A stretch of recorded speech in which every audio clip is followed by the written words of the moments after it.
santai pokoknya. Sini sambil makan boleh. Sini. Nyantai. Alhamdulillah, mungkin ini Ustaz Muhammad Subhan.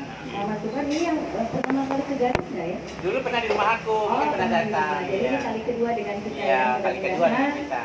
Mudah-mudahan Ustaz berkenan menerima kehadiran kita di sini. Karena sebetulnya yang mau hadir banyak, tapi mungkin masih ada halangan, waktunya biasanya ada 30 orang. urusan, jadi mungkin yang boleh hadir yang orang. Sini Wala. Di sebelah mana? Sini Wala. Wasilah. Makan ya Pak. Alhamdulillah, terima kasih Ustaz juga teman-teman atas kehadirannya. Mudah-mudahan langkah kita, terutama langkah Ustaz, mulai dari rumah hingga ke sini dan nanti mungkin kembali lagi ke rumah, dihitung sebagai amal ibadah. Amin. Dalam kesempatan ini juga terima kasih. Ya sama. Terima kasih kepada Sohibul Bait, Cici yang sudah bersusah payah rumahnya dibongkar-bongkar, menyiapkan makanan. Mudah-mudahan menambah keberkahan buat rumah ini. Juga teman-teman yang membawa makanan, mudah-mudahan juga membawa keberkahan buat kita semua. Tidak ada halangan yang tidak membawa juga, yang penting membawa hati. Membawa hati dan niat, dan itu mudah-mudahan hati dan niat kita tetap lurus ya, tidak dikotorin, apalagi kita mau menjelang ke Ramadan. Mudah-mudahan sebelum masuk ke Ramadan kita semuanya dalam keadaan bersih, saling memaafkan, dan mungkin teman-teman kita yang berhalangan hadir karena sakit, kita doakan semoga lekas sehat, dan yang sehat diberikan kesehatan lahir dan batin. Baik, mungkin tidak berlama-lama, kami serahkan selanjutnya ke Ustaz Muhammad Subhan supaya memberikan tausiah, insya Allah bermanfaat buat kita. Bila hidayah, wassalamualaikum warahmatullahi wabarakatuh. Waalaikumsalam. Assalamualaikum warahmatullahi wabarakatuh. Bismillahirrahmanirrahim. Alhamdulillahi rabbil alamin. Wa bihi nasta'inu ala umurid dunya waddin. Wassalatu wassalamu ala asyrafil anbiya'i wal mursalin Sayyidina wa habibina wa syafi'ina wa qurrati a'yunina wa maulana Muhammadin wa ala alihi wa ashabihi wa dzurriyyatihi ajma'in, amma ba'd. Ashhadu an la ilaha illallah wa ashhadu anna Muhammadar Rasulullah wa ufawwidu amri ilallah. Innallaha basirum bil ibad. Hasbiyallahu la ilaha illa huwa alaihi tawakkaltu wa huwa rabbul arsyil azim. Qala Allah ta'ala fi kitabihil karim hikayatan an nabiyillahi Musa alaihi salam. Rabbi shrah li sadri wa yassir li amri wahlul 'uqdatam min lisani yafqahu qawli. Para alim, para asatid, para asatidah, para bapak dan ibu sekalian, alumni Fakultas Hukum UI tahun 85, betul nggak? Yang semoga Anda semua, kita semua selalu dalam naungan rahmat, barokah, perlindungan serta bimbingan Allah Subhanahu wa taala. Amin Allahumma. Pertama-tama marilah kita haturkan puja dan puji syukur kita ke hadirat Allah Subhanahu wa taala dengan berucap alhamdulillah. Mudah-mudahan dengan hamdalah ini nikmat dari Allah untuk kita ditambah. Karena Allah telah berjanji dalam Al-Qur'an di surah Ibrahim ayat 7, A'udzubillahi samii'il 'aliim minasyaitonir rajim. Wa ita'adzana rabbukum la in syakartum la azidannakum wala in kafartum inna adzabi lasyadid. Jadi kalau kita bersyukur, sungguh nikmat dari Allah untuk kita akan ditambah. Dan kalau kita kufur, kita diingatkan oleh Allah akan siksanya yang sangat pedih. Ini janji Allah. Dan janji Allah dalam Al-Quran itu la raiba fih, tidak ada keraguan di dalamnya. Di antara tafsir la raiba fih adalah siapapun yang mengamalkan isi Al-Quran dengan keimanan dan keyakinan, maka Allah akan tunjukkan kebenaran Al-Quran itu kepadanya hingga tiada lagi keraguan dalam hatinya. Salawat dan salam semoga tercurah limpahkan ke junjungan kita Nabi besar Muhammad sallallahu alaihi wasallam. Semoga kita semua diakui sebagai umat beliau. Amin, Allahumma amin, insyaallah. Bapak Ibu sekalian, hafizani wa hafizakumullah. Tidak lama lagi insyaallah dan mudah-mudahan kita masuk ke dalam bulan Ramadan, bulan yang di dalamnya itu rahmat diobral, barokah diobral, pahala diobral, ampunan dan pemaafan Allah diobral nggak habis-habis. Pokoknya pada bulan Ramadan itu rahmat, ampunan, pemaafan, barokah, kemuliaan itu semua diobral oleh Allah Subhanahu wa taala nggak habis-habis. Nah, maka sayang sekali kalau sampai kemudian kita masuk bulan Ramadan kok dalam keadaan tidak memiliki kemampuan untuk meraih itu sebanyak-banyaknya.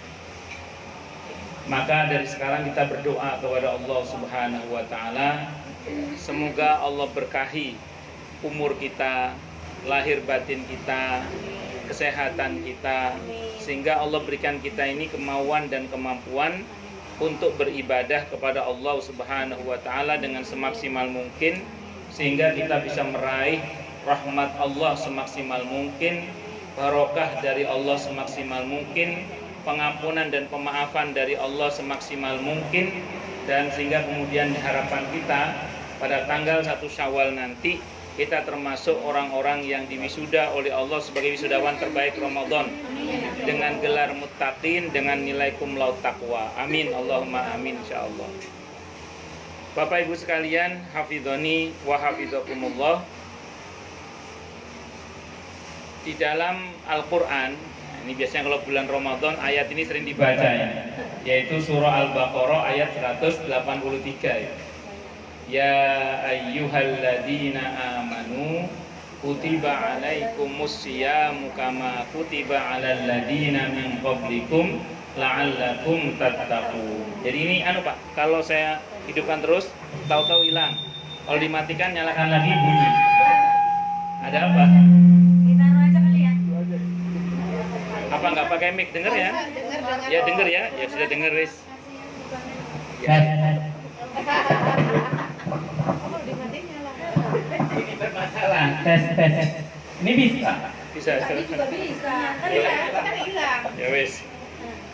Kalau nggak pakai nggak. Jadi ayat ini menegaskan tentang ya ayyuhalladzina amanu, wahai orang-orang yang telah beriman, kutiba diwajibkan alaikum atas kalian apa asyam. Siam itu puasa. Kama sebagaimana kutiba diwajibkan alal ladina atas orang-orang min qablikum dari sebelum kalian, la'allakum tattaqun agar kalian bertakwa. Nah, ini menarik. Jadi ada perintah puasa, ujungnya dijanjikan oleh Allah menjadi pribadi yang bertakwa. Pertanyaannya bagaimana caranya? Bagaimana caranya agar supaya dengan puasa di bulan Ramadan ini dan aktivitas ibadah yang lainnya itu kita nanti bisa meraih gelar muttaqin dengan nilai cum laude taqwa itu. Cum laude. Ya, dengan nilai terbaik takwa itu. Nah, pada prinsipnya kata para ulama ada dua hal penting yang harus kita perhatikan kalau kita ingin punya nilai terbaik dalam beribadah kepada Allah Subhanahu wa taala. Ini dirujuk kepada pernyataan Abdullah bin Abbas radhiyallahu anhuma. Kata Abdullah bin Abbas radhiyallahu anhuma ketika menjelaskan firman Allah di surah Al-Mulk ayat 2 itu, alladzi khalaqal mauta wal hayata liyabluwakum ayyukum ahsanu amala. Jadi Allah lah yang telah menciptakan hidup dan mati dengan segala perna-perninya itu untuk menguji kalian siapa yang paling baik amal perbuatannya. Nah, paling baiknya amal perbuatan itu kalau kata Ibnu Abbas itu dua yang menjadi pokok dasarnya. Apa itu? Yang pertama ikhlas, yang kedua benar. Nah, jadi kalau ingin amal ibadah kita memiliki nilai yang maksimal dalam pandangan Allah, yang mesti dijaga yang pertama harus ikhlas, yang kedua harus benar. Yang pertama harus ikhlas. Ikhlas itu dari kata akhlas atau yukhlisu ikhlasun, artinya memurnikan. Apa yang dimurnikan? Yang pertama akidah kita, tauhid kita, iman kita. Jangan sampai terkotori oleh hal-hal yang dapat membatalkannya. Apa saja hal-hal yang dapat membatalkan akidah itu? Secara umum ada 3, yaitu syirik, murtad, dan kufur akan ayat-ayat Allah Subhanahu wa ta'ala. Yang pertama syirik. Apa syirik itu? Syirik itu intinya menyamakan selain Allah dengan Allah. Itu syirik. Jadi menyamakan selain Allah dengan Allah itu namanya syirik. Sambil contoh misalnya, ibu-ibu misalnya pada sebagian ibu-ibu nafkahnya ditanggung oleh suami, tapi rizki yang nanggung siapa? Allah. Minta jatah nafkah ke suami, tapi berharap rizki hanya kepada Allah. Kalau kita sakit berobat ke dokter, berharap sembuhnya sama siapa? Allah. Jadi jangan pernah menyamakan selain Allah dengan Allah. Jadi nggak boleh berharap rizki pada suami, nggak boleh. Atau suami berharap rizki kepada perusahaan di mana dia bekerja juga nggak boleh. Berharap rizki hanya kepada Allah. Bahwa dalam prosesnya kita bermuamalah dengan sesama, kita berinteraksi dengan sesama, itu prosesnya. Tapi tetap secara itikad berharap, bergantung rizki kehidupan kita seluruhnya hanya kepada Allah Subhanahu wa ta'ala. Nah, ketika kita menganggap ada yang sama selain Allah dengan Allah, maka seketika itu pula berarti kita telah berbuat syirik tanpa kita sadari. Oleh karenanya kemudian jangan sampai kita membatalkan akidah. Kalau sampai akidah kita batal dengan syirik ini, ancamannya juga berat. Nanti bisa dicek di surah Al-An'am ayat 88. Dari akil balik sampai dia berbuat syirik itu hapus semua amal kebaikannya. 0 amal kebaikannya. Kalau sampai matinya nggak tobat, An-Nisa ayat 48 sampai 116. Allah tidak akan ampuni dosanya. Kalau dalam badan syirik sampai mati nggak tobat kepada Allah Subhanahu wa ta'ala. Kalau tobat diampuni oleh Allah. Semasa hidup dia bertobat diampuni oleh Allah. Surah Al-Furqan ayat 68 sampai 70. Allah tegaskan tentang 3 dosa besar sekaligus, syirik, zina, dan membunuh. Kata Allah, fa illa man taba wa amana wa amila amalan sholihan fa ulaika yubaddilullahu sayyiatihim hasanah. Kecuali orang-orang yang mau bertobat, beriman dan beramal soleh, mereka itulah yang akan diganti oleh Allah kejahatannya dengan kebaikan-kebaikan.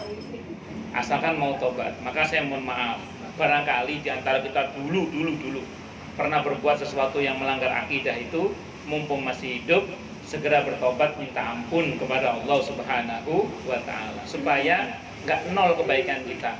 Loh, berarti kalau kemarin saya berbuat kebaikan saya nol saja, nol. Kalau tobat jangan khawatir. Kata Allah tadi Al-Furqan ayat 70, illa man taba wa amana wa amila amalan sholihan. Kecuali yang mau bertobat, beriman dan beramal soleh, maka mereka itulah faulaika yubaddilullahu sayyiatihim hasanah. Mereka itulah yang akan diganti oleh Allah keburukannya dengan kebaikan-kebaikan. Dosa diganti dengan ampunan, dosa diganti dengan pahala. Termasuk kata Imam Syafi'i, pahala yang hilang diganti dengan pahala yang baru yang lebih baik. Jadi iya, jangan khawatir. Yang penting taubat. Dari itu di Al-Furqan ayat 68, 69 sampai 70. Nah, terus riddah murtad keluar dari Islam. Ini juga kita mesti jaga, jangan sampai akidah kita terkotori olehnya. Saya mohon maaf ya, Islam itu tidak akan hilang dari muka bumi ini. Saya ulang ya, Islam tidak akan hilang dari muka bumi ini. Karena begitu Islam hilang ya kiamat soalnya. Nah, jadi kalau selama Islam masih ada di muka bumi ini, tidak akan ada kiamat. Makanya Islam tidak akan hilang dari muka bumi. Tapi ingat, Islam bisa hilang dari diri kita. Islam bisa hilang dari keluarga kita. Islam bisa hilang dari negara kita. Jangan salah. Jadi Islam tidak akan hilang dari muka bumi ini, tapi Islam bisa hilang dari diri kita. Islam bisa hilang dari keluarga kita. Islam juga bisa hilang dari negara kita. Dari diri kita, makanya Nabi mengajarkan sebuah doa, ya muqallibal qulub, tsabbit qalbi ala dinik. Para sahabat, wahai yang membolak-balikkan hati, tetapkanlah hatiku atas agamamu. Kata para sahabat, ya Rasulullah, apakah Anda mengkhawatirkan kami sehingga engkau mengajarkan doa itu? Kata Nabi, iya. Karena hati itu seperti uang logam yang dimainkan di antara jari-jari Allah. Orang bisa sewaktu-waktu berubah-ubah. Makanya kita terus berharap pada Allah agar hati kita ini konsisten, istiqomah di jalan Allah Subhanahu wa ta'ala, dalam agama Allah Subhanahu wa ta'ala. Bisa dipahami ya insyaallah ya. Nah, itu kenapa Allah sampai ajarkan doa kita, Rabbana la tuzigh qulubana ba'da idh hadaitana wa hab lana min ladunka rahmah innaka antal wahhab. Nah, jadi kita diajarkan oleh Allah sebuah doa di surah Ali Imran ayat 8 itu, agar hati kita tidak tergelincir.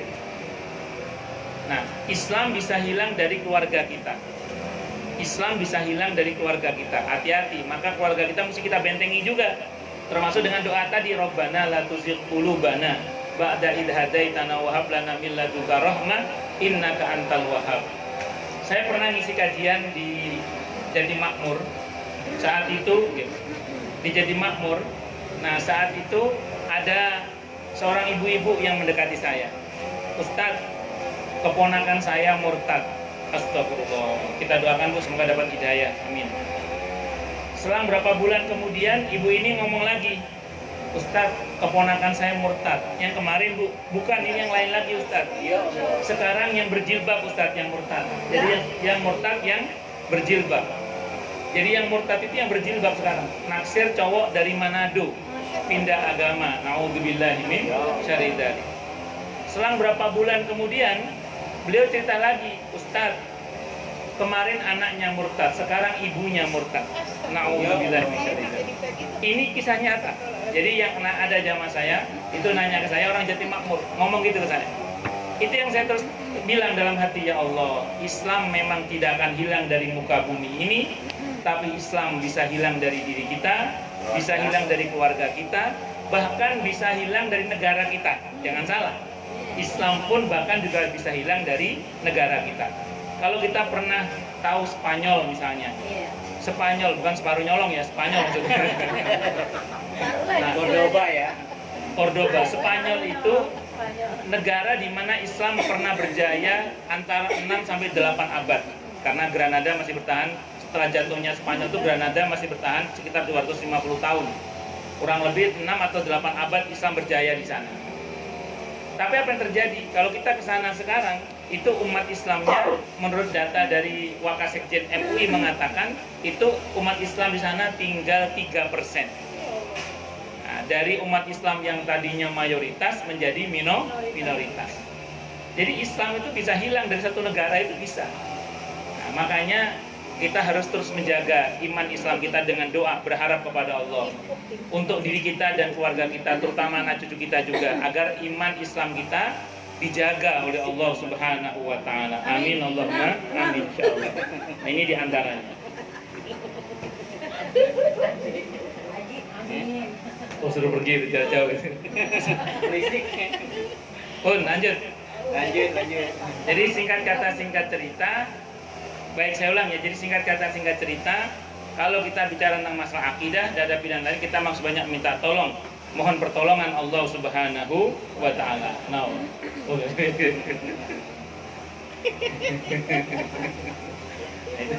Instagram.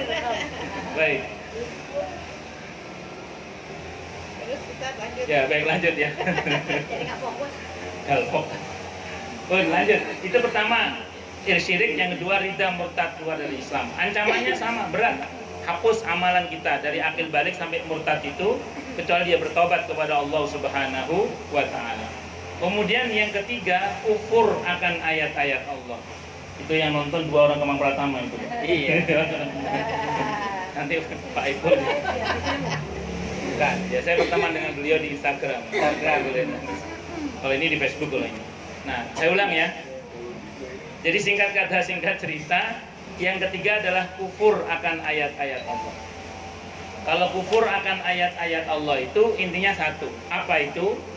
Yaitu mengingkari ayat-ayat Allah. Contoh kasus, menghalalkan apa yang nyata-nyata diharamkan oleh Allah dan atau mengharamkan apa yang nyata-nyata dihalalkan oleh Allah. Nah, ini hati-hati. Jadi terhadap sesuatu yang telah nyata-nyata Allah halalkan jangan diharamkan. Terhadap sesuatu yang nyata-nyata dihalalkan jangan diharamkan, yang haram jangan dihalalkan. Yang nggak wajib jangan dibilang wajib, yang nggak sunnah jangan dibilang sunnah. Merubah dengan sengaja ketentuan Allah itu bisa masuk dalam kategori kufur akan ayat-ayat Allah. Makanya hati-hati, jangan sampai kita bertindak seperti itu. Ancamannya juga berat, sama Al-Kahfi ayat 105. Fahabitat a'maluhum falanuqimu lahum yaumal qiyamati wasna. Maka hancur lebur amalnya, gak ada nilainya di hadapan Allah. Kalau sampai matinya dia tidak bertobat, maka dia akan menghadap kepada Allah dengan 0 kebaikan. Karena 0 kebaikannya, maka tidak ditimbang amalnya. Kenapa? Karena ditimbang itu kalau ada perbandingan baik buruk. Kalau nggak ada perbandingan baik buruk, maka tidak akan ditimbang oleh Allah Subhanahu wa Ta'ala. Nah, itu diantara ketentuan yang terkait dengan apa tadi? Terkait dengan masalah akidah. Jadi mesti kita jaga akidah kita, jangan sampai terkotori oleh syirik, murtad, dan kufur akan ayat-ayat Allah. Itu yang pertama. Terus harus mengikhlaskan apa lagi? Yang kedua, mesti mengikhlaskan niat untuk berbuat semata-mata hanya karena Allah. Nah, itu sebagaimana firman Allah dalam Al-Quran di surah Al-An'am ayat 162 itu. Qul inna sholati wa nusuki wa mahyaya wa mamati lillahi rabbil alamin. Katakanlah wahai Nabi, sesungguhnya sholatku, ibadahku, hidup dan matiku seluruhnya itu semata-mata hanya karena Allahu Rabbul Alamin. Kalau bahasa sederhananya, ini menjelang Ramadan ini Bu, kalau mau niat puasa jangan niat diet. Jangan niat supaya jangan niat diet. Jangan niat apa? Supaya berat badan turun biar lebih langsing ya. Niat karena Allah bahwa setelah karena Allah dapat bonus berat badan turun, itu bonus saja. Ya, tapi kadang ada yang tambah tebel juga sih. Hidangannya banyak. Nggak gitu Bu. Jadi ketika menjelang berbuka puasa, kadang sebagian ibu-ibu kan nyiapin 3 gelas tuh. Ini buat papa, ini buat kakak, ini buat adik. Buat mama mana? Mama di baskom. Lebih banyak. Nah, yang repot. Kacau. Lanjut. Nah, jadi pokoknya jangan niat diet, niat karena Allah. Nggak usah niat jaga kesehatan, niat karena Allah aja. Nah, otomatis kesehatan dapat insya Allah. Yang penting dasarnya karena Allah. Nah, saya sering sampaikan di banyak tempat itu gini, orang menjelang masuk bulan Ramadan tuh ada yang senangnya bener, ada yang senangnya salah. Senangnya benar. Yang senangnya salah dulu. Yang senangnya salah itu menurut saya gini, menjelang Ramadan dia seneng. Seneng kenapa? Pesanan nastar banyak. Iya, pesanan baju banyak. Saya pertanyaannya, apa enggak boleh jualan nastar, jualan baju di bulan Ramadan? Boleh, tidak ada masalah.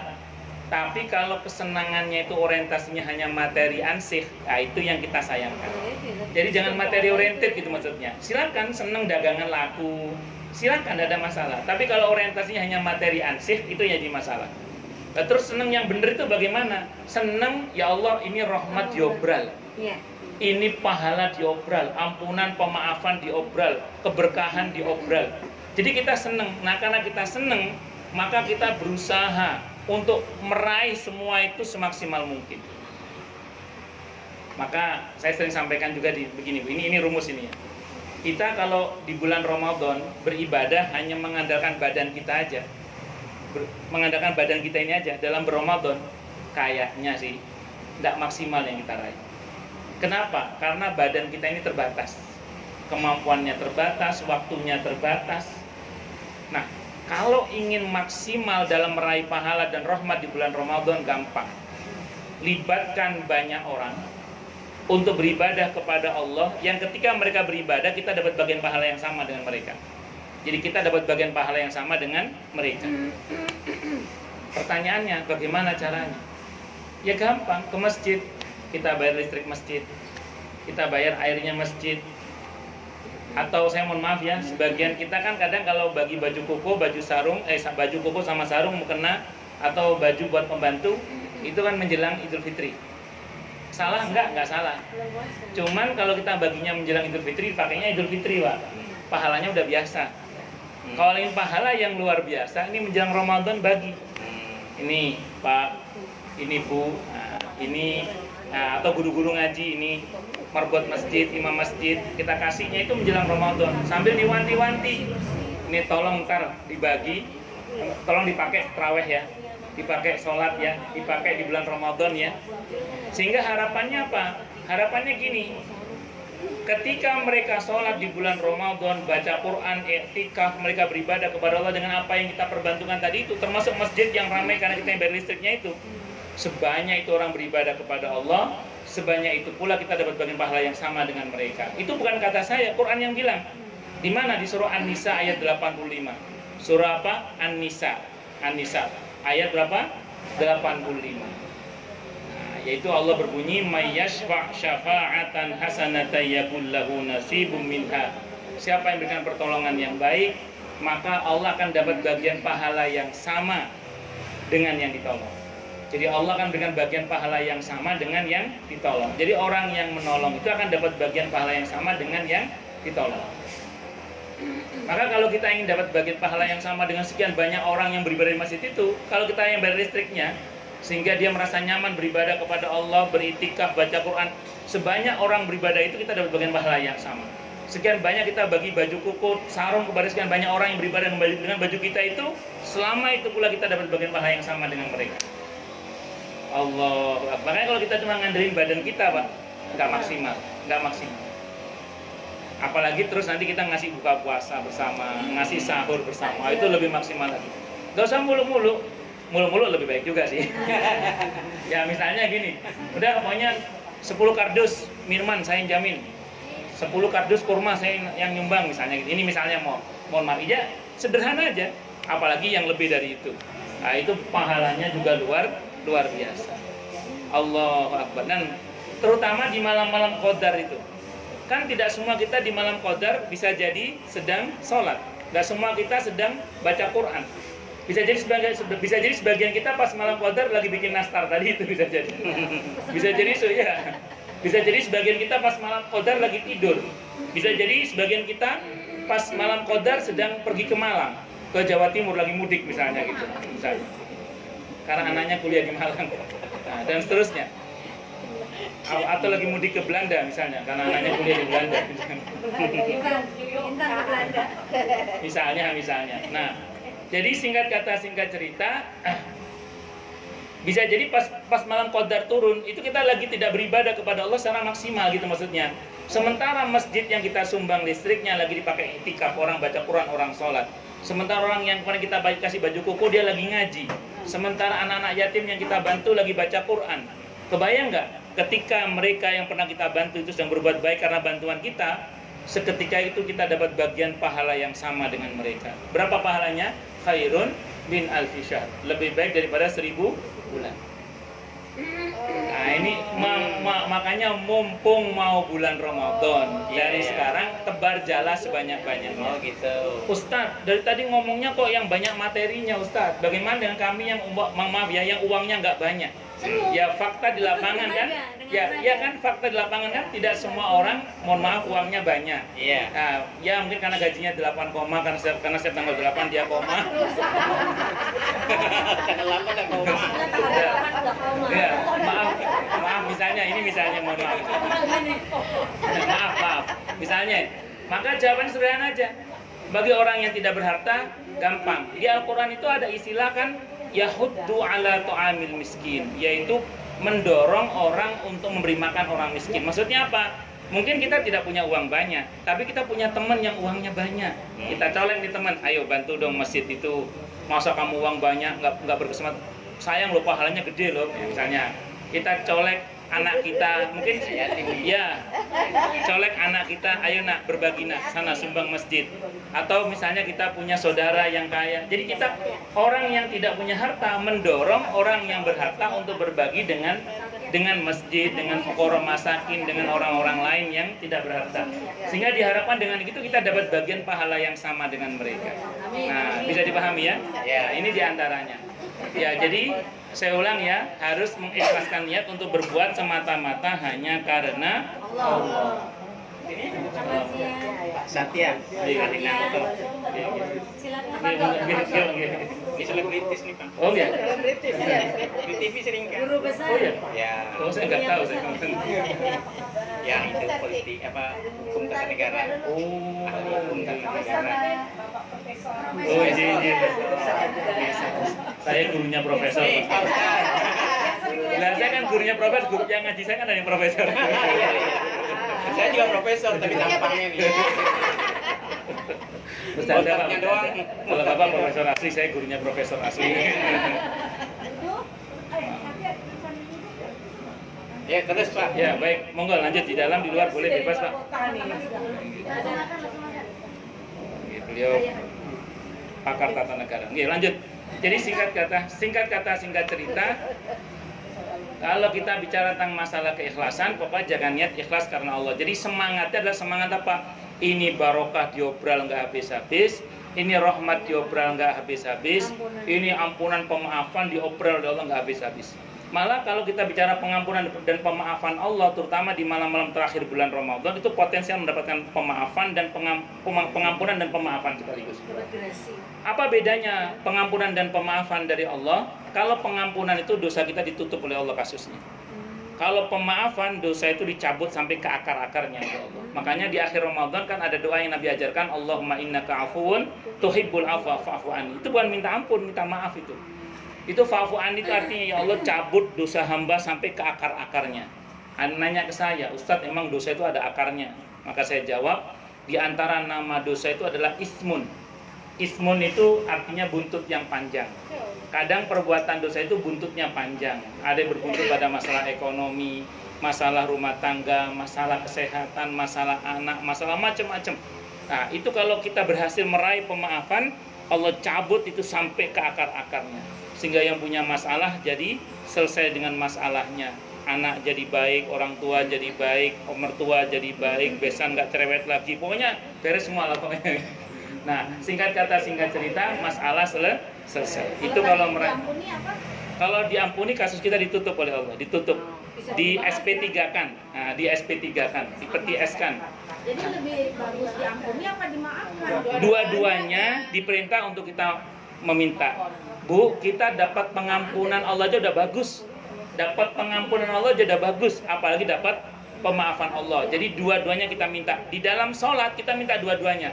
Rabbighfirli, ujungnya wa'afini wa'fu anni. Dua-duanya tiap hari. Dua-duanya setiap saat dalam sholat kita minta kepada Allah diampuni dan dimaafkan sekaligus.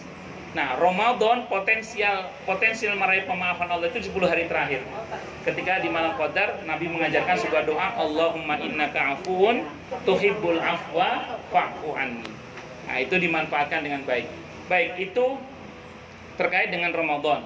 Nah, terus kemudian harus mengikhlaskan niat semata-mata hanya karena Allah. Semangatnya adalah semangat ukhrawi. Walaupun boleh nyambi duniawi, silakan, tapi jangan duniawi ansih.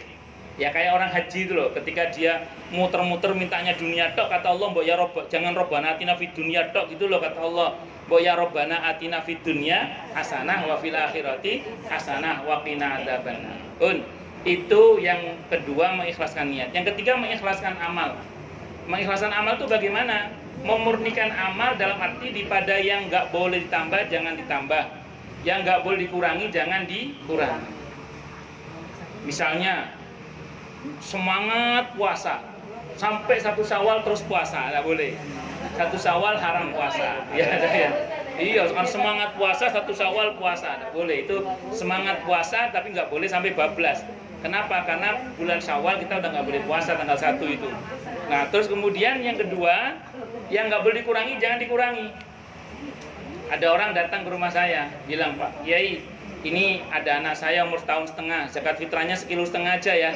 Nah, saya jawab, Pak, mau umur setahun setengah atau seabad setengah, yang namanya zakat fitrah itu 2,5 kilo, Wah, atau 3,5 liter, saya bilang gitu. Ya, jadi Bapak, kenapa? Ada, nyata itu. Iya, ke rumah itu, bapak-bapak ke rumah. Pak, iya Pak Kiai, anak saya umur setahun setengah, Pak Kiai. Bagaimana kalau 1,5 kilo? Ya, tidak boleh saya. Nah, jadi ya. 3,5 liter sama dengan 2,5 liter. 2,5 kilo. Iya. Jadi gini, ketentuan zakat itu lebih boleh kurang jangan. Nah, lebih boleh kurang jangan. Itu. Berarti 2,5 kilo itu lebih dari 3,5 liter. Lebih dari 3,5 liter. Iya, lagi sedikit. Ya, jadi dilebihkan lebih baik, kurang jangan. Saya selama ini sih nggak pernah 2,5 kilo. Saya kalau bikin 2,5 kilo banyak yang bilang tuh kurang. Saya memang nggak mau. Saya sampai detik ini nggak pernah 2,5 kilo. Saya selalu lebih. 3,5 liter. Enggak, saya gini. 3 kilo. Jadi 3 kilo atau 4 liter sekalian kalau saya. Ya, jadi kalau liter, ya kalau zakatul fitri jangan ngepres kalau bisa. Nah, kalau saya lebih suka lebih. Jadi kalau liter, saya 4 liter sekalian. Kalau kilo, saya ya 3 kilo sekalian. Soalnya saya tukang jual beras. Oh iya, Promosi nih. Beras ya. ya. Jadi memang saya lebihkan. Kalau liter 4 liter sekalian, itu plus ngasih uang lagi. Jadi kita plus ngasih uang itu untuk nutup kekurangannya, barangkali kurang beratnya itu. Ya, yang lebih tepat itu memang dibulatkan 3 kilo atau 4 liter sekalian, dilebihkan. Jangan kurang. Kalau kurang nggak boleh, lebih boleh. Itu zakat. Terus pada ketentuan yang nggak boleh dikurangi, jangan dikurangi. Ya, pada ketentuan yang boleh ditambah dan dikurangi, silakan ditambah dan dikurangi. Contoh, sering orang nanya ke saya, Ustadz, semalam saya sudah taraweh plus witir. Malamnya mau tahajud lagi, boleh nggak Ustadz? Ya, saya jawab, kalau ibu nanya ke saya jawab boleh. Kenapa boleh? Hadisnya Sahih Muslim. Dalam kitab Al-Minhaj secara Sahih Muslim, Imam Nawawi mengutip sebuah riwayat, pernah diketahui di malam hari seusai Nabi itu sholat taraweh dan witir, itu Nabi malamnya sholat lagi 2 rakaat sambil duduk. Berarti Nabi pernah lebih dari 11 sholatnya. Nah, jadi nggak ada masalah. Kalau ibu nanya ke saya loh ya, Ustadz saya capek, nggak sempat sholat taraweh, witir doang, kalau ngantuk banget, boleh nggak? Saya jawab boleh. Kenapa boleh? Karena taraweh itu nggak wajib.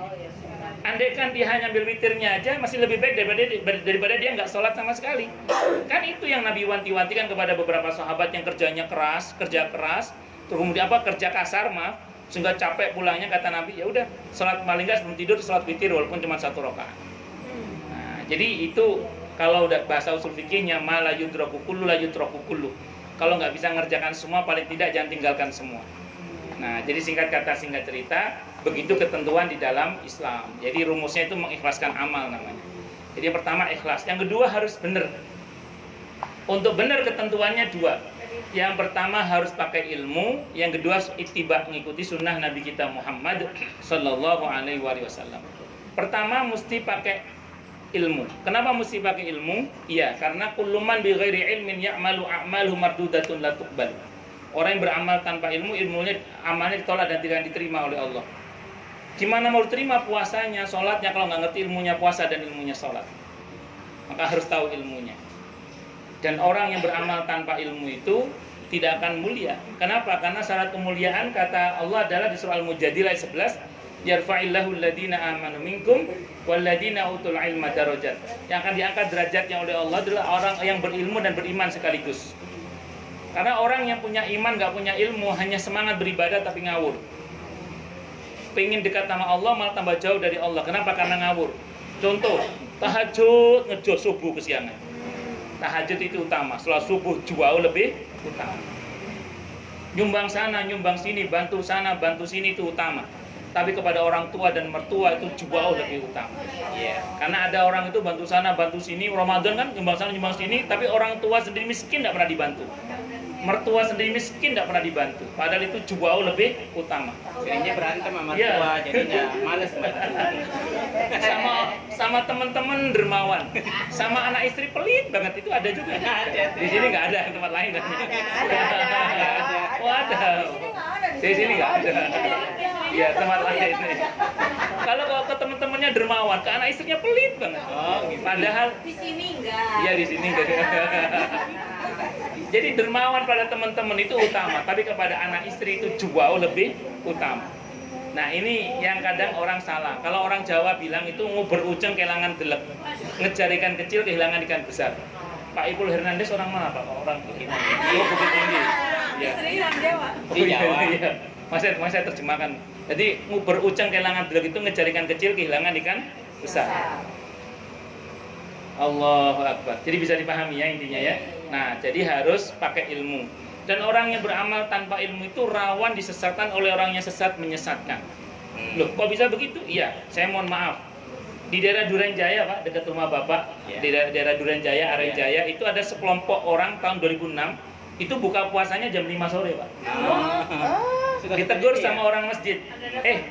Ditegur sama orang masjid, Pak, kenapa nggak maghrib buka puasanya? Apa jawabannya? Mas, maghrib waktunya sholat, buka puasa jam 5 sore loh. Sekarang Daya itu ada kelompok seperti itu. Berarti kan kalau orang berilmu dia pasti tahu bahwa Qur'annya mengatakan puasa itu sampai maghrib. Wa atimmus syiyama ilal lail Al-Baqarah 187. Tapi karena dia nggak berilmu, nurut aja. Buktinya ada yang ngikuti. Nah, itu di daerah Duren Jaya Pak tahun 2006. Saya pikir dia jawabnya gini, enggak, saya tadi sahurnya jam 2. Kalau di Malang tahun 2004 di Pujon Malang Jawa Timur saya dapat kabar. Saya Lumajang. Daerah ada emak yang di orang Malang ada emak. Ya kalau saya Lumajang. Nah jadi sampai mana kok sampai Malang tadi? Di Pujon Malang Jawa Timur tahun 2004 itu ada sekelompok orang Pak. Kalau puasa penasihat spiritualnya mengatakan orang puasa dilarang makan apapun dari terbit fajar sampai tenggelamnya matahari. Dilarang makan apapun kecuali lontong. Serius. Itu serius betul tahun 2004. Tahun 2004 di Pujon Malang Jawa Timur. Mudah-mudahan sudah nggak ada sekarang mudah-mudahan. Saya berani cerita karena memang saya dapat kabar langsung. Saat itu tahun 2004. Saat itu saya dapat di Pasuruan. Nah, saya nggak tahu juga. Saya cuma ngomong gini. Saya di Pasuruan. Saya bilang gini. Coba nanti tanyakan sama kiainya, hadis tentang lontong itu di mana Pak Kiai? Kenapa? Karena lontong itu bukan tradisi Arab. Lontong itu tradisi Melayu. Makanya harus dipelajari nih siapa yang ngomong lontong boleh itu. Allahu Akbar. Nah, inilah fakta. Orang kalau beramal tanpa ilmu, amalnya ditolak dan tidak akan terima oleh Allah karena bisa rawan disesatkan oleh orang yang sesat, menyesatkan. Makanya kita mesti hati-hati dan banyak belajar. Nah, fikih tentang puasa saya kira udah banyak ya. Dan yang terakhir mesti bener, mesti ittiba, mengikuti sunnah Nabi kita Muhammad Sallallahu Alaihi Wasallam. Nabi itu sederhana aja. Di samping puasa ya, di samping puasa dan zakatul fitri, ciri yang paling khas dari Nabi kalau di bulan Ramadan apa? Tadarus Al-Quran, itu maksimal. Dan yang kedua, beliau menjadi lebih dermawan. Nah, makanya orang Arab itu kalau bulan Ramadan dermawan banget orang Arab itu. Tapi orang Indonesia juga banyak dermawan semua. Iya. Aku merasakan. Iya. Itu sunnah Nabi itu Pak. Jadi Nabi itu kalau masuk bulan Ramadan, ciri yang paling beliau itu di luar bulan Ramadan orangnya sangat dermawan. Di dalam bulan Ramadan beliau jauh lebih semangat dermawan lagi, wah gitu, lebih lagi. Nah, jadi beliau tadarus Al-Qur'annya lebih rajin bersama malaikat Jibril dan beliau juga lebih dermawan lagi. Itu beliau. Nah, jadi saya kira ini yang bisa saya sampaikan. Semoga bermanfaat. Masih ada waktu sekitar 10 atau 15 menit. Silakan yang mau tanya, protes, marah boleh silakan. Masalah itu masalah yang lain boleh silakan. Iya, Monggo. Boleh simpulkan. Enggak, Ustaz Disimpulkan katanya. Iya. Catatannya bolong-bolong. Jadi, oke, silakan Bu. Monggo. Jadi untuk supaya amal kita berkualitas itu yang pertama mesti ikhlas, yang kedua mesti benar. Yang ikhlas itu apa? Memurnikan kan? Apa yang dimurnikan? Pertama akidah kita, tauhid kita, iman kita. Yang kedua niat kita untuk berbuat semata-mata hanya karena Allah. Yang ketiga amal kita mesti dimurnikan sesuai dengan tuntunan Allah dan Rasulnya Muhammad Sallallahu Alaihi Wasallam sebagaimana dipahami oleh para ulama salafus saleh, generasi sahabat, tabi'in dan tabi'ut tabi'in dan seterusnya dari ulama-ulama yang terpercaya itu. Kemudian yang terakhir adalah harus benar. Untuk benar kuncinya dua, ilmu dan ittiba, mengikuti sunnah Nabi kita Muhammad Sallallahu Alaihi Wasallam. Saya kira itu ya. Ustaz, kalau tadi yang diampuni dimaafkan, itu diampuni apakah masih dihisab nanti? Ya, pada prinsipnya kalau sampai kita meraih ampunan Allah dalam sebuah hadis qudsi riwayat Abi Dawud, ada dalam kitab Al-Arba'in An-Nawawiyah, Allah mengatakan, dosanya yang telah lalu aku tak peduli. La ubali, kata Allah. Jadi Allah udah nggak peduli lagi dengan dosanya yang telah lalu. Makanya kalau ada orang yang sudah bertaubat, tidak boleh kita mengungkit-ungkit kembali perbuatan dosanya yang telah lalu. Kenapa? Karena Allah udah nggak peduli dengan dosanya di masa lalu. Sehingga Nabi mengancam, kalau sampai ada orang yang masih suka menghina orang yang sudah bertaubat, diancam oleh Nabi. Dalam sebuah hadis riwayat At-Tirmidzi, hadisnya Hasan Gharib, Nabi bersabda, man ayyara akhahu musliman bidzambin taba anhu lam yamut hatta yaf'alahu. Barang siapa yang menghina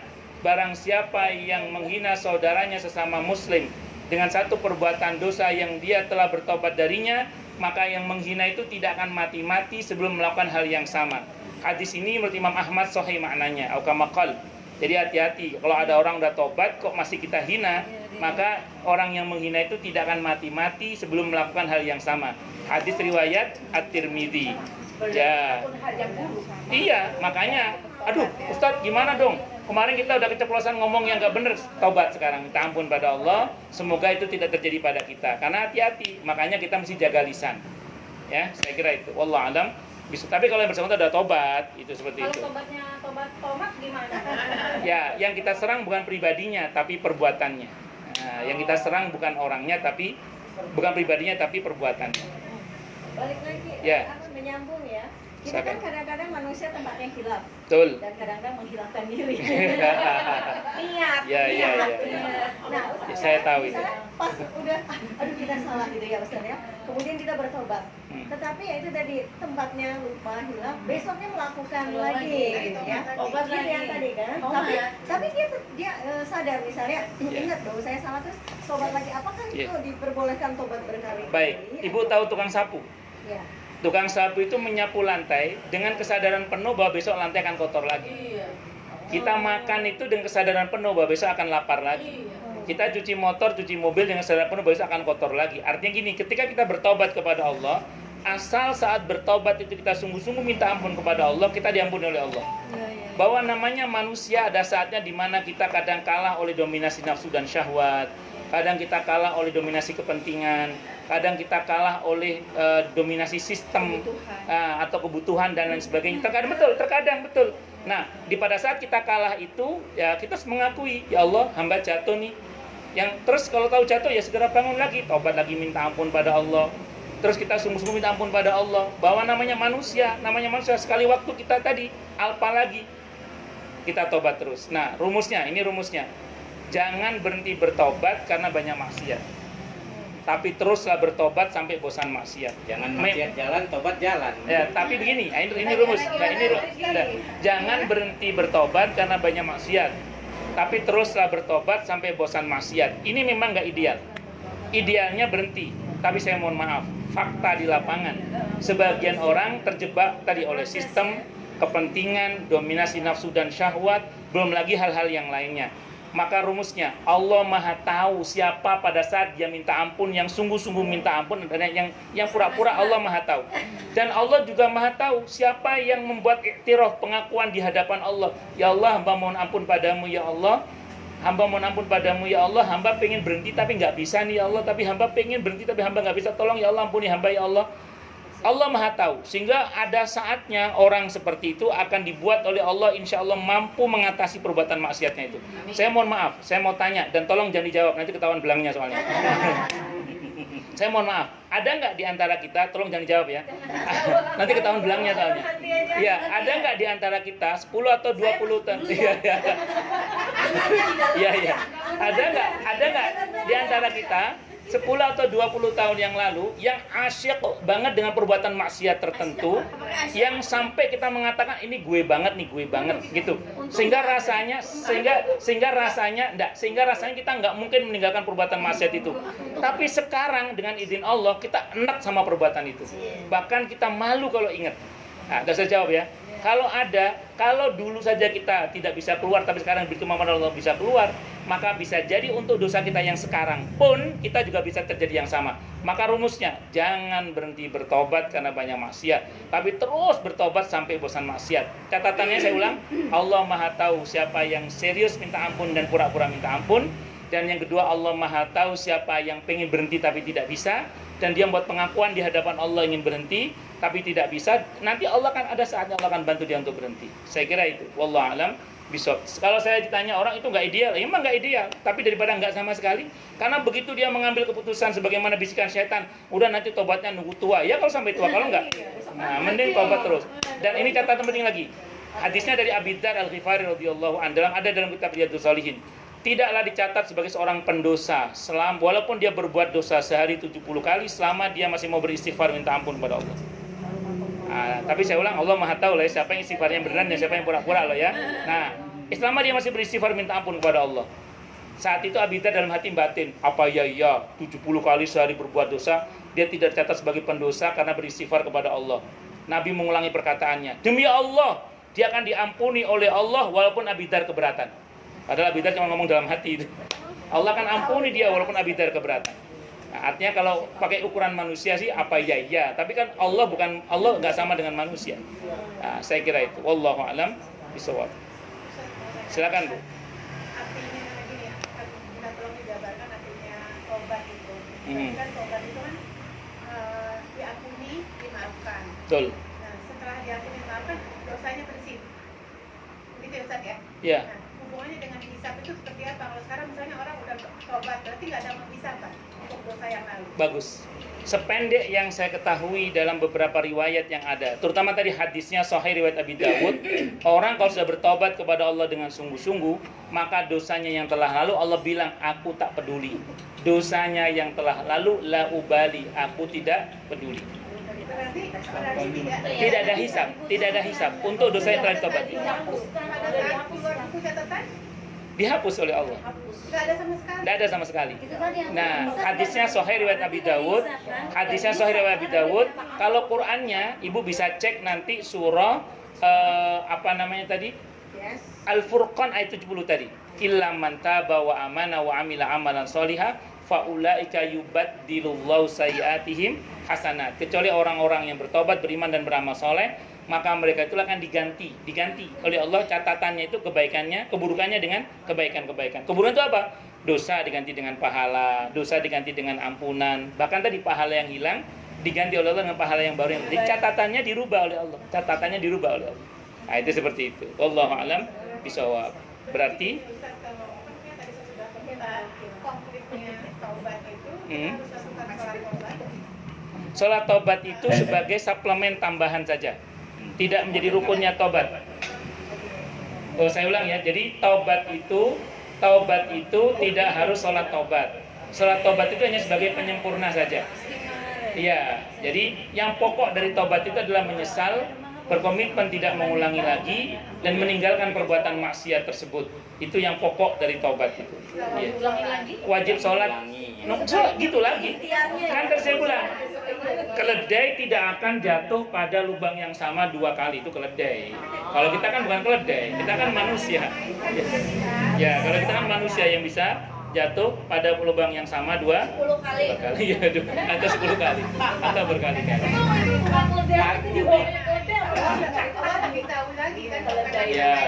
Ya, itu tadi saya bilang, catatan pentingnya adalah Allah Maha tahu siapa yang sungguh-sungguh minta ampun dan siapa yang pura-pura, dan siapa yang minta ampun pada Allah sambil mengatakan, membuat pengakuan pengen berhenti tapi nggak bisa. Nah, itu membuat iktiraf pengakuan, nanti ada saatnya dia akan dibuat mampu oleh Allah. Makanya saya bilang tadi, ada nggak di antara ibu-ibu, dan jangan dijawab tadi kan? Ya, itu tadi itu di antaranya. Saya kira itu. Lagi boleh. Boleh, silakan. Ada orang yang sepanjang hidupnya. Jangan dijawab. Ada orang Ustaz yang sepanjang hidupnya sampai dia sekarang tuh berumur 58 tahun. Sama dong. Sulit sekali untuk membacakan sholat sekali. Jadi nggak sama sekali ngerjakan sholat. Dan boleh dibilang jadi maksiat. Kalau secara ilmu akidahnya insya Allah dia tahu. Ya. Tapi nggak dikerjakan. Tapi sama sekali nggak dikerjakan. Gitu. Oh. Alasannya dia nggak bisa. Dia nggak bisa melakukan seperti Ustaz tadi bilang. Mau melakukan tapi tidak bisa. Kenapa tidak bisa? Berat juga ya. Mengerjakan itu berat. Ada satu pekerjaan yang dia lakukan macam maksiat lah itu artinya. Padahal dia tahu itu maksiat. Saya mau sampaikan gini aja ya. Orang yang meninggalkan sholat itu dibagi dua. Kalau dalam mazhab Syafi'i, kalau dalam mazhab Hambali nggak ada ampun. Mazhab Dzahiri nggak ada ampun. Orang yang tidak sholat, orang yang meninggalkan sholat dengan sengaja kafir langsung hukumnya. Itu dalam mazhab Hambali, mazhab Dzahiri. Nah, kalau dalam mazhab Syafi'i dibagi dua. Kalau dia tidak sholat 5 waktu dengan sengaja itu karena dia mual, muales. Mual itu muales.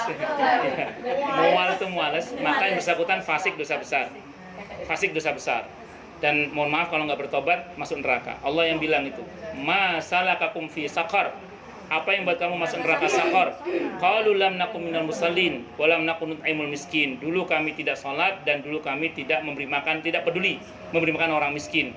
Jadi sebab orang masuk neraka yang pasti menurut Allah ini dalam Al-Quran adalah karena dia tidak peduli membantu sesama dan tidak sholat.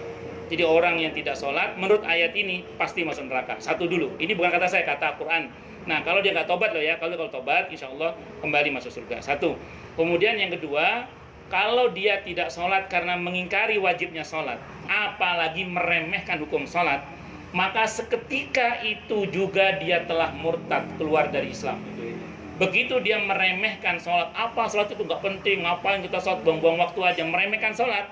Begitu dia menghina sholat, seketika itu juga dia telah riddah, murtad, keluar dari Islam. Mohon maaf, kalau Anda istrinya, seketika itu Anda status bukan lagi istrinya. Seketika itu, begitu dia menghina sholat. Kalau dia menghina sholat, kalau dia menghina sholat. Kalau tidak menghina sholat, maka dia hanya dosa besar saja. Tapi Istrinya itu gimana? Karena saya pernah dengar juga. Ini ada kejadian Ustaz, jadi suami istri punya anak 2 gitu ya. Alhamdulillah anaknya istrinya bagus-bagus gitu, taat gitu ya. Tapi dia sendiri ini satu suaminya. Nah terus ada istrinya itu pernah tanya ke Ustaz. Jadi artinya sebaiknya istrinya itu minta cerai. kata Ustadz itu. Nah itu betul penghasilan si istri sekarang tidak cerai sampai sekarang masih jadi satu. Kalau saya punya rumus begini, kalau suaminya selama dia tidak menghina sholat ya, tapi kalau dia sudah menghina sholat, saya mohon maaf ya, kalau sudah menghina sholat itu ulama sepakat itu telah ridha murtad keluar dari Islam dan seketika itu istrinya bukan lagi istrinya, itu dalam hukum Islam. Tapi kalau dia tidak menghina, berarti kan dia masih statusnya masih Muslim, dia masih Islam, dia masih suaminya. Ini rumus ya. Kalau masih bisa diperbaikilah. Kalau suaminya masih bisa diajak untuk baik, ya diupayakan teruslah agar suaminya bisa menjadi baik, dinasihati, didoakan. Dengan kesimpulan sederhana aja lah, jangan buru-buru ngambil sikap cerai. Ya, karena bagaimanapun juga kalau sekiranya masih bisa diperbaiki kan kita pinginnya masuk surga bareng-bareng toh. Siapa sih yang pengen pisah? Masa kan nggak asik kan anak istri masuk surga, suami masuk neraka kan yang nggak enak kan. Makanya pengennya semuanya masuk surga. Kalau Makanya dia pisah soalnya dia mau bidadari yang lain. wah, itu lain bab itu. Itu lain bab itu. Nah, itu lain bab. Pokoknya itu ya Bu ya. Ya, diperjuangkan dulu aja sampai titik darah penghabisan. Memang istrinya nggak akan mau minta cerai, cuma sempat takutnya sampai sekarang pun dia tidak Nah, kalau selama suaminya tidak menghina sholat, saran saya jangan bercerai lah. Diperjuangkan dulu aja lah sampai titik darah penghabisan. Ya, kecuali mohon maaf, kecuali kalau suaminya sudah mulai menghina sholat, meremehkan sholat, saya mohon maaf ya. Kalau udah itu kasusnya, kalau nanya ke saya, mohon maaf ya, seketika itu juga Anda bukan lagi istrinya. Ya. Itu talak itu kan Ustaz? Bukan talak, fasah. Oh, fasa. Fasa itu langsung putus pernikahannya. Seketika itu bukan lagi istrinya. Itu setelah dia menghina sholat itu dihitung 3 bulan 10 hari ke depan. Kalau suaminya tidak bertaubat, maka seketika itu dia sudah bisa nikah sama laki-laki lain secara hukum Islam. Dengan hukum Islam itu, dalam hukum Islam. Itu mesti packing koper keluar dari rumah itu. Ya siapa yang keluar rumah? Ya siapa yang punya rumah. Jadi yang nggak punya rumah ya keluar dari rumah. Itu seperti itu. Nah, itu rumus itu. Nah, saya kira itu Allah alam bisawab ya. Saya kira itu. Bu, cukup dulu ya. Iya. Mungkin kita tutup dengan doa ya Pak Ustaz. Baik. Tenang aja. Tutup dengan almarhum. oh baik. Kita bacakan suratul Fatihah untuk Allah yarham Bapak siapa Bu namanya? Mirza Rulam. Mirza. Rulam.